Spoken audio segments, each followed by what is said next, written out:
Good evening, everyone. So, in last lecture of genetics, we have started your pedigree analysis. ठीक है, तो last lecture में हमने pedigree analysis start किया था और इसमें हमने आपका बेसिक पढ़ा था। जैसे अलग अलग टाइप के हमने बेसिकली जो सिंबल्स या कुछ कन्वेंशंस हम यूज करते हैं वो हमने डिस्कस किया था।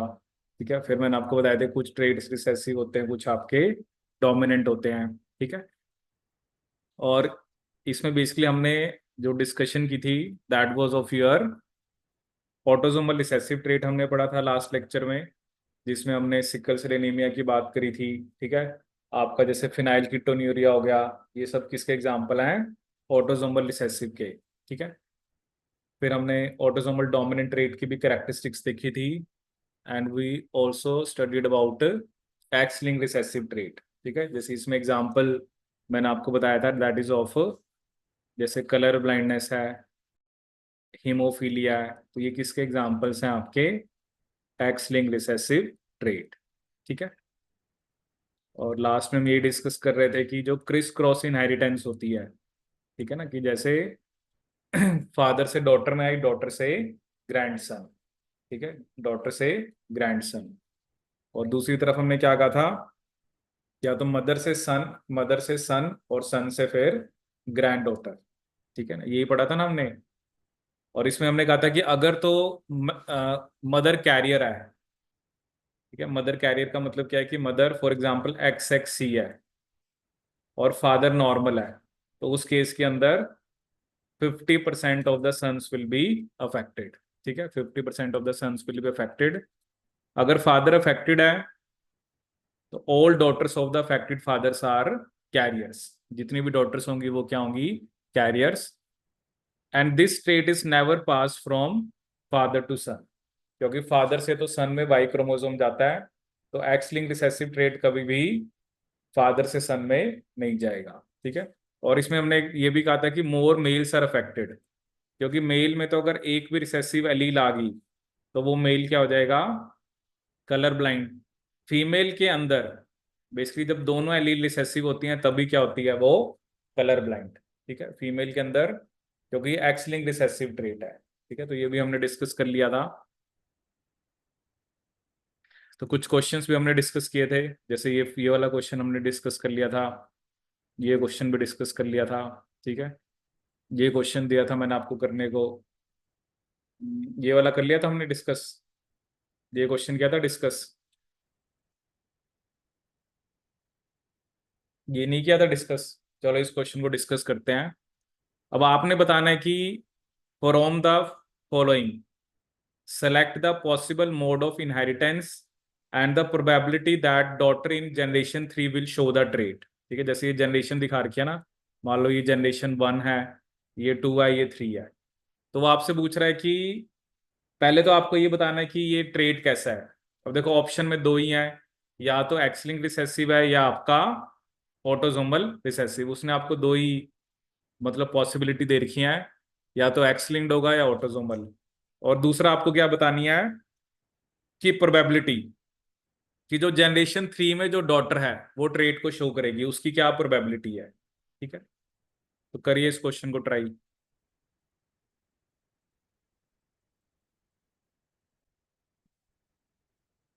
ठीक है, तो चलिए देखते हैं इस क्वेश्चन को। अब इसमें देखो आपके पास या तो ये एक्स लिंक्ड रिसेसिव है या ऑटोसोमल, क्योंकि ऑप्शन में आपके पास दो ही हैं। अगर हम इस पेडिग्री को एनालाइज करें, अगर आप ये मानोगे कि एक्स लिंक्ड रिसेसिव है, इसका मतलब ये फीमेल एक्स ही होगी। और इस केस में ऐसा हो ही नहीं सकता कि एक सन को डिजीज आए और दूसरे को ना आए, क्योंकि अगर मदर को डिजीज है इसका मतलब सारे सन्स अफेक्टेड होने चाहिए। ठीक है, तो एक्स लिंक्ड रिसेसिव तो है नहीं ये। So now we are left with only one option that is it is autosomal recessive. अब उसमें क्या होगा? ऑब्वियसली अगर हम एनालाइज करें, अगर ऑटोसोमल रिसेसिव है तो ये तो स्मॉल ए ही होगा। ठीक है, अब इधर ये स्मॉल ए है। अब आगे डिजीज जैसे शो कर रखी है, इसका मतलब ये जो फीमेल आई है हेट्रोजाइगस है। ठीक है, और इस केस में तो ये तो स्मॉल ए है, ये भी कैपिटल स्मॉल ए होगा, ये भी कैपिटल स्मॉल ए होगा, क्योंकि कैपिटल स्मॉल ए को स्मॉल ए से कराओगे तो दो ही पॉसिबिलिटीज आती हैं, या तो कैपिटल स्मॉल ए या स्मॉल ए। तो स्मॉल ए तो ये आपका हो नहीं सकता। तो जब आप कैपिटल ए को स्मॉल ए से कराओगे तो it is like a test cross. तो क्या प्रोबेबिलिटी आएगी आपकी? Half. So the right answer will be autosomal recessive, probability is 1/2। ठीक है, तो ये आपको ये क्वेश्चन अभी हमने डिस्कस किया। ठीक है,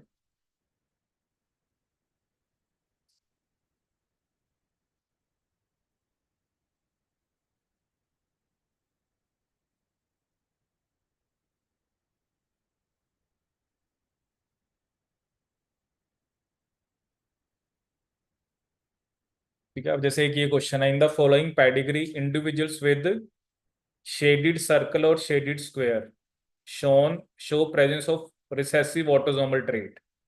ठीक है, the calculated risk of occurrence of this for third generation first is. बताओ इसका क्या आंसर होगा? 1/2, 1/4, 1/8 या 1/3?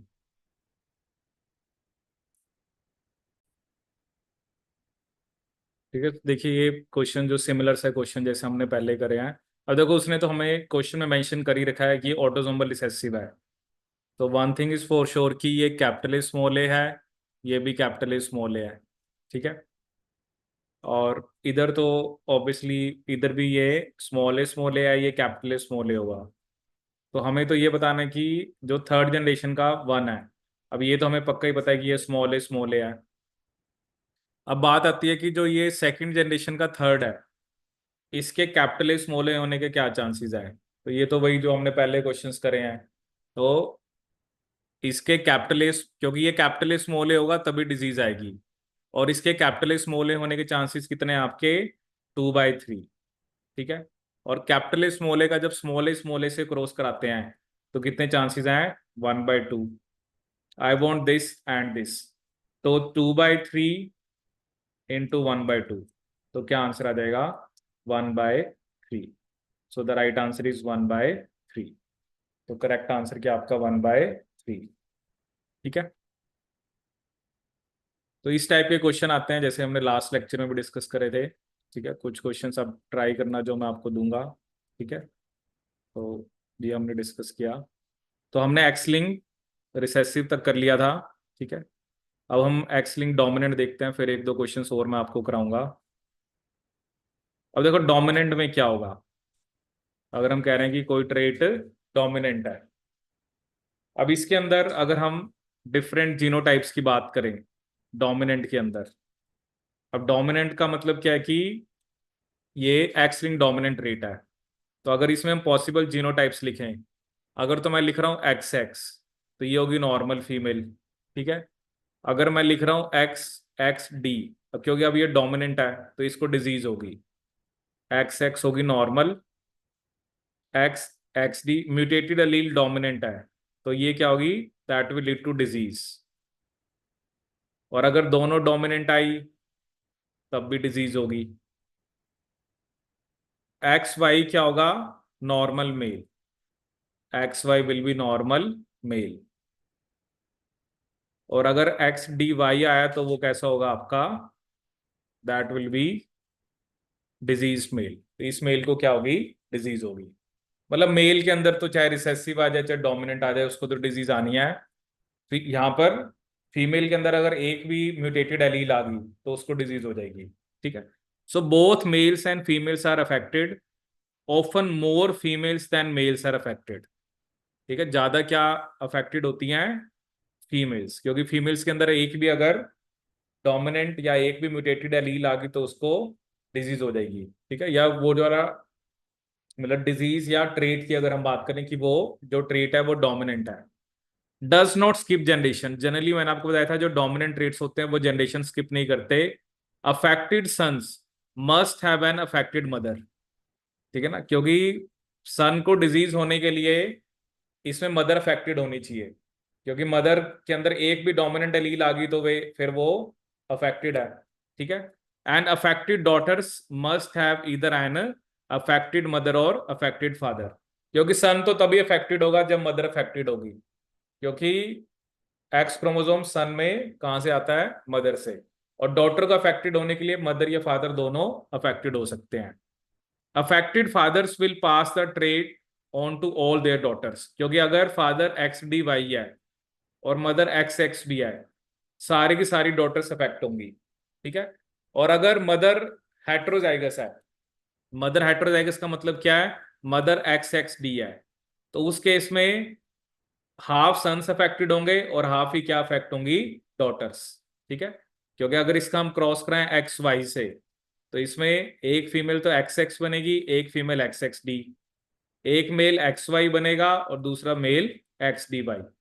तो अगर मदर हेट्रोजाइगस है, that will pass the trait on to half of their sons and half of their daughters, ठीक है। तो ये डोमिनेंट ट्रेट है। तो वही होता है ना, डोमिनेंट के अंदर तो दोनों में से एक पेरेंट का अफेक्टेड होना जरूरी है।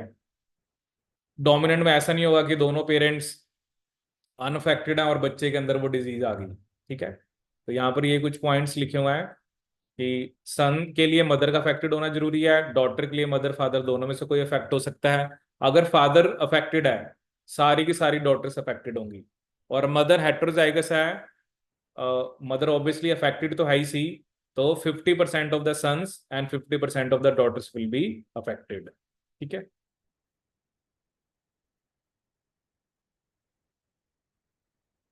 और नेक्स्ट अगर हम बात करें वाई लिंक ट्रेट की, इसके अंदर सिर्फ क्या अफेक्ट होते हैं, males, only males are affected. It is never pass from it is pass from father to all sons, क्योंकि फादर से सन में क्या जाना है, वाई क्रोमोसोम। अगर फादर में ये ट्रेट है तो ये सारे सन्स में जाएगा, and this will does not skip generation, ठीक है। क्योंकि वाई क्रोमोसोम जो है वो फादर से किस में जाता है, बेसिकली सन में, and this will not skip generation, ठीक है।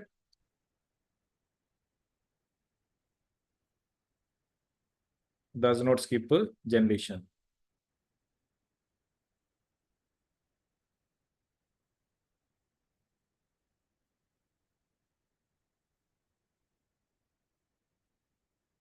ठीक है। तो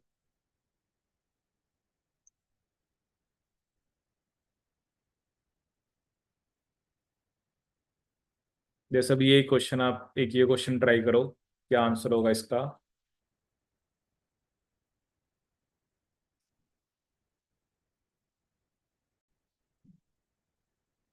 ठीक है, तो यहाँ पे क्वेश्चन में आपको क्या गिवन है, given below is a pedigree indicating a pattern of inheritance, the following statements are drawn from the above pedigree towards understanding the pattern of inheritance.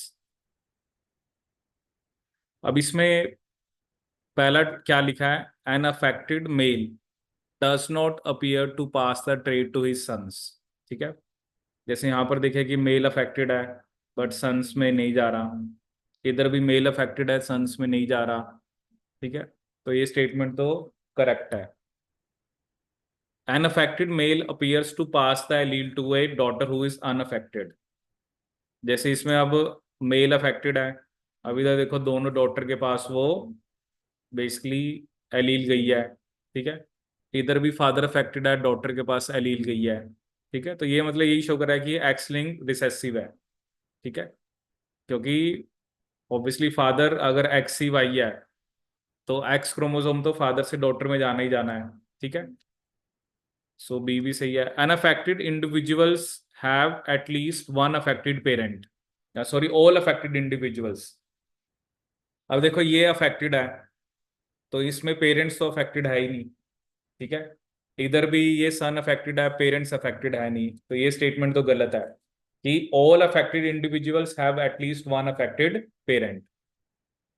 The trait appears to be a recessive one, ठीक है। और दूसरा option है कि the given trait appears to be a autosomal recessive, ठीक है। तो ये एक्स लिंक रिसेसिव है, क्योंकि ऑटोजोमल रिसेसिव में तो जैसे ऑटोजोमल अगर रिसेसिव अगर हम देखें, क्योंकि इसमें तो उसने हेट्रोजाइगस लिखा हुआ है, तो ये कैपिटल ए है, ये कैपिटल ए स्मॉल ए है, तो इस केस में तो डिजीज आगे जा ही नहीं सकती, तो ऑटोजोमल रिसेसिव तो ये हो नहीं सकता, ठीक है।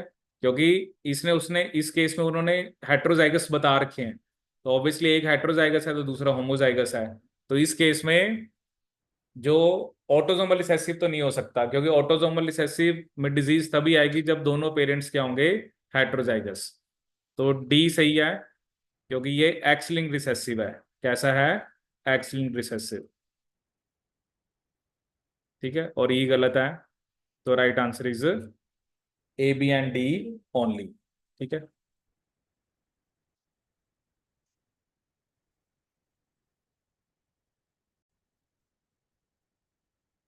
ठीक है, तो देखिए यहाँ पे आपको क्या दिया हुआ है। The pedigree given below follows the inheritance pattern of a late onset, that is after age of 30 years. ठीक है। और बेसिकली इसमें आपको क्या बता रखा है कि जो जेनेटिक डिजीज दैट इज 100% पेनिट्रेंट। मतलब 100% का मतलब क्या होता है कि वो, मतलब जिसके अंदर भी वो बेसिकली आपको जीनोटाइप आएगा तो वो सभी के अंदर आपको डिजीज देखने को मिलेगी। ठीक है। अब देखो यहाँ पर उसने आपसे क्या पूछा है, which grand children from third generation B two D will be affected by the disease after attaining the age of 30 years. कि कौन से ग्रैंड चिल्ड्रन जो हैं जिनको, जो कि इस डिजीज से अफेक्ट होंगे after attaining the age of 30 years. ठीक है। अब देखो इसमें आपको क्या देखना होता है, जैसे ये बैंड पैटर्न दे रखा है, पहले आप ये देखो कि जिसको डिजीज है उसका पैटर्न कैसा है। जैसे फर्स्ट जनरेशन में ए को डिजीज है और सी को डिजीज है, और सेकंड जनरेशन में किसको डिजीज है, बी को। तो आप देखो फर्स्ट जनरेशन का जो ए है उसका ये पैटर्न है, फर्स्ट जनरेशन जो सी है उसका भी सेम पैटर्न है, और सेकंड जनरेशन का जो बी है उसका भी सेम पैटर्न है। तो आपको थर्ड जनरेशन में ए बी सी डी में से देखना होगा किसका सेम पैटर्न है। जैसे ए का तो नहीं है सेम, अभी डिजीज नहीं शो कर रखी, क्योंकि उसने कहा है कि ये जो डिजीज है ये आफ्टर एज ऑफ 30 ईयर्स होती है। ठीक है। तो अब थर्ड जनरेशन का जो बी है और थर्ड जनरेशन का जो डी है, उनका वही पैटर्न है जो ऑलरेडी जो बेसिकली जनरेशन 1 और 2 में जो शो कर रखे थे। ठीक है, जो उनका पैटर्न था। तो इसका मतलब थर्ड जनरेशन का बी और थर्ड जनरेशन का डी, ठीक है, ए और सी में तो नहीं होगी। तो right answer will be both third generation B and third generation D. इन दोनों को क्या देखने को मिलेगा, they will be affected by the disease after attaining the age of 30 years. ठीक है, तो right answer will be both third generation B and third generation D.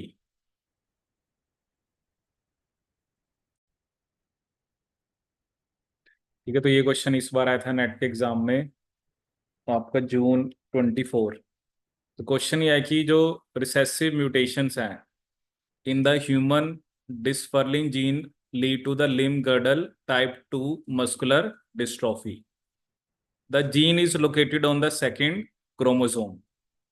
The patient parent do not have limb girdle type 2 dystrophy B. अब देखो क्या ना, patient है तो मतलब उसको तो डिजीज है, लेकिन वो कह रहा है कि पेशेंट्स के जो पेरेंट्स हैं वो ये डिजीज नहीं है। इसका मतलब जो पेशेंट के पेरेंट्स हैं वो capital A small A, capital A small A हैं। ठीक है। तो ऑब्वियसली ये तो पेरेंट्स हैं। ठीक है। और ये उनका बेसिकली क्या है, जो चिल्ड्रन है, जैसे उसको स्मॉल ए है। क्वेश्चन उसने क्या पूछा, what is the probability that at least one of the four grand parents. Obviously इधर से जो, अगर ये फादर है ये मदर है, तो मतलब उसके जो दादा दादी हैं और जो उसके नाना नानी हैं, उन चारों में से एक को डिजीज हो, इसकी क्या प्रोबेबिलिटी है, हमें ये बतानी है। ठीक है ना, what is the probability that at least one of the four grand parents of this patient suffered from the disease. At least one का मतलब क्या होता है, एक भी हो सकता है, दो भी हो सकते हैं, तीन भी हो सकते हैं, चारों भी हो सकते हैं। एटलीस्ट वन में हमें सब केसेस लेने होते हैं। अब इसमें क्या ना, इसमें हमें एक एजम्पशन लेनी पड़ेगी कि जो हम ग्रैंड पेरेंट्स की बात कर रहे हैं, ठीक है ना, ग्रैंड पेरेंट्स के जो पेरेंट्स होंगे उनका क्या जीनोटाइप होगा। ठीक है ना, क्योंकि हम ये मान के चलेंगे कि उनका जीनोटाइप क्या होगा, जैसे capital A small A into capital A small A. तो इसमें हमें पता है कि आपके जो डिजीज होने के चांसेस कितने होते हैं, 1/4। ठीक है ना, ये तो जैसे ये चिल्ड्रन है, ये पेरेंट्स हैं, यहाँ पे ग्रैंड पेरेंट होंगे, और ये ग्रैंड पेरेंट्स के भी पेरेंट्स, क्योंकि उनका तो हमें बता ही नहीं रखा। तो तो ये हम मान के चलेंगे कि दोनों क्या है, हेट्रोजाइगस। सो अब ये जो ग्रैंड पेरेंट है, अब या तो बेसिकली डिजीज इसको ना हो, उसके चांसेस कितने हैं, 3/4, और डिजीज होने के चांसेस कितने हैं, 1/4। ठीक है, ये हमें केस लेके चलना पड़ेगा कि जो ग्रैंड पेरेंट्स के पेरेंट्स हैं वो दोनों हेट्रोजाइगस हैं, तो क्योंकि तभी क्या होगा, डिजीज नहीं होने के चांसेस हैं 3/4, होने के चांसेस हैं 1/4। ठीक है, अब मुझे यहां पर क्या बताना है, प्रोबेबिलिटी दैट एटलीस्ट वन। ठीक है, तो इसके लिए देखो एक फॉर्मूला लगता है कि प्रोबेबिलिटी फॉर एटलीस्ट वन के लिए क्या फॉर्मूला होता है, that is 1 minus probability of at least का, वन का फॉर्मूला होता है 1 माइनस प्रोबेबिलिटी कि none of them have disease. या प्रोबेबिलिटी ऑफ, आप यहां पे क्या लिख सकते हो कि प्रोबेबिलिटी ऑफ नो डिजीज। ठीक है, एटलीस्ट वन के लिए 1 माइनस आपको क्या करना है, प्रोबेबिलिटी ऑफ नो डिजीज की पावर n, नो डिजीज की power, probability of no disease की पावर n। n बेसिकली यहाँ पर कितने हैं, मतलब चार चार चार है ना, यहाँ पे ग्रैंड पेरेंट्स कितने हैं, चार, कि चारों के डिजीज ना हो। अब बेसिकली चारों को डिजीज, अब प्रोबेबिलिटी ऑफ नो डिजीज कितना है, 3/4, तो एटलीस्ट वन के लिए 1 माइनस 3/4 की पावर 4, मतलब ये प्रोबेबिलिटी है कि चारों को ना हो। ठीक है ना, वो आप वैसे भी निकाल सकते हो, 3/4 इंटू 3/4 इंटू 3/4 इंटू 3/4। तो जब हम इसको सॉल्व करेंगे, सो दिस इज 1 माइनस 3 की पावर 4 होगा 81, और 4 की पावर 4 होगा आपका 216 कि 256। 4 की पावर 4 कितना आएगा, 256। सो 256 माइनस 81 डिवाइडेड बाय 256। तो जब हम इसको सॉल्व करेंगे तो ये आपका आएगा 0.7, और 0.7 का मतलब आंसर क्या हुआ आपका, 7/10। So the right answer is 7/10। तो ये आपको फॉर्मूला याद रखना है, probability of at least one is 1 minus probability of no disease की पावर n। ठीक है, प्रोबेबिलिटी एटलीस्ट वन का फॉर्मूला क्या आ रहा है, 1 minus probability of no disease की पावर n।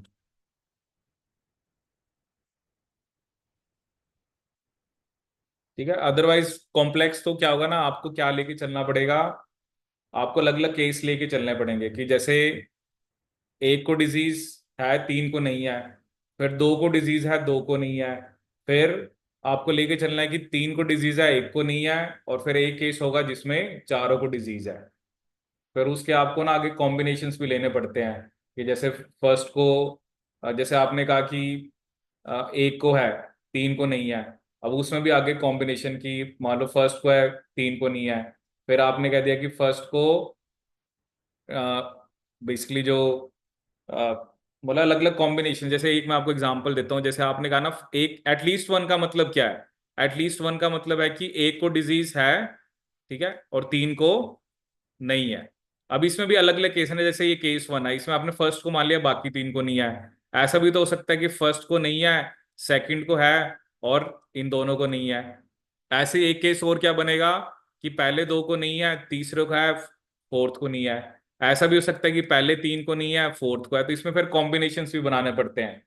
उससे फिर थोड़ा आंसर जो है फिर वो थोड़ा लेंथी हो जाएगा। हम्म। हाँ, कॉम्बिनेशन ही बताता है।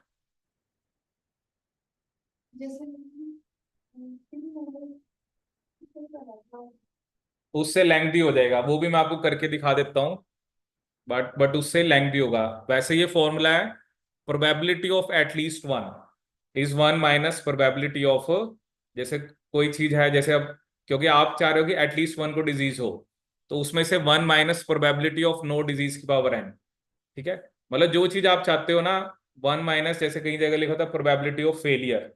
फेलियर का मतलब यहाँ पर क्या होगा, क्योंकि आप डिजीज की प्रोबेबिलिटी चाहते हो, फेलियर क्या होगा कि डिजीज नहीं है। ठीक है, वो भी मैं आपको करके दिखा देता हूँ। बट वो थोड़ा लेंथी रहेगा। ठीक है, वो भी उस वे में भी मैं आपको करके दिखा देता हूँ।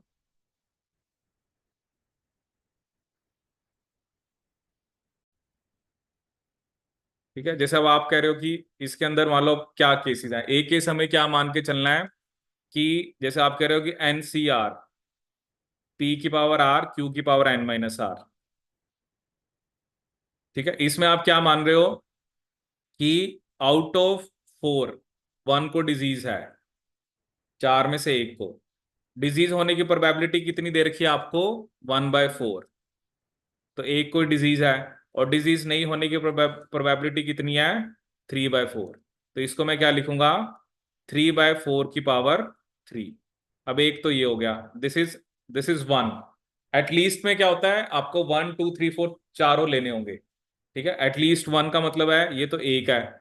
दूसरा आपको लेना होगा 4C2, 1/4 की पावर 2, और 3/4 की पावर 2। ठीक है, तीसरा आपको लेना होगा 4C3, 1/4 की पावर,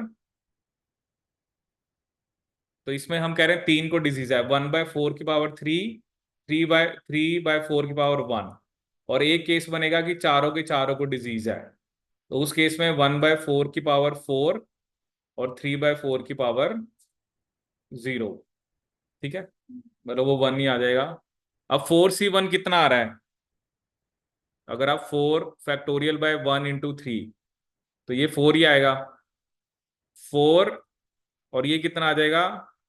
4 × 27 बाय कितना आएगा? 4 256, एक ही आ गया। प्लस 4C2 कितना आएगा? 12 तोड़ा आएगा। 4 × 3, और नीचे 2 फैक्टोरियल दो बार ही आएगा ना, 6 आएगा। 6 × 9/256, प्लस 4C3 क्या होगा? 4 फैक्टोरियल बाय 3 1, तो ये 4 ही आएगा, इंटू 3/256, और +4, ये तो कितना आएगा? तो 1 ही आएगा, बाय +1/256। तो ये कितना आ गया? 108 +54, कितना आएगा ये? 162 +12, 174 +1, 175/256। जैसे जो मैंने आपको करा उसमें क्या था? 1 - 81/256, जो मैंने सीधा फॉर्मूला बताया था। 256 - 81 भी क्या था? 175। तो देखो सेम ही आंसर आएगा दोनों से। बट ये तो बहुत लेंथी हो गया ना। आपने सिर्फ प्रोबेबिलिटी ऑफ एटलीस्ट वन का मतलब ये होता है कि उसमें एक को भी डिजीज हो सकती है, दो को भी हो सकती है, तीन को भी हो सकती है, चार को भी हो सकती है। तो एटलीस्ट वन के लिए 1 माइनस प्रोबेबिलिटी ऑफ जो भी आपका फेलियर है, या प्रोबेबिलिटी ऑफ नो डिजीज। देखो आप क्या चाहते हो कि डिजीज एटलीस्ट की क्या है? बस आपने 1 माइनस जो प्रोबेबिलिटी डिजीज की नहीं है। और अब जैसे चार है तो 3/4 की पावर 4, तो उससे आंसर कितना आ जाएगा आपका? 7/10। So the right answer is 7/10. So this is the right answer.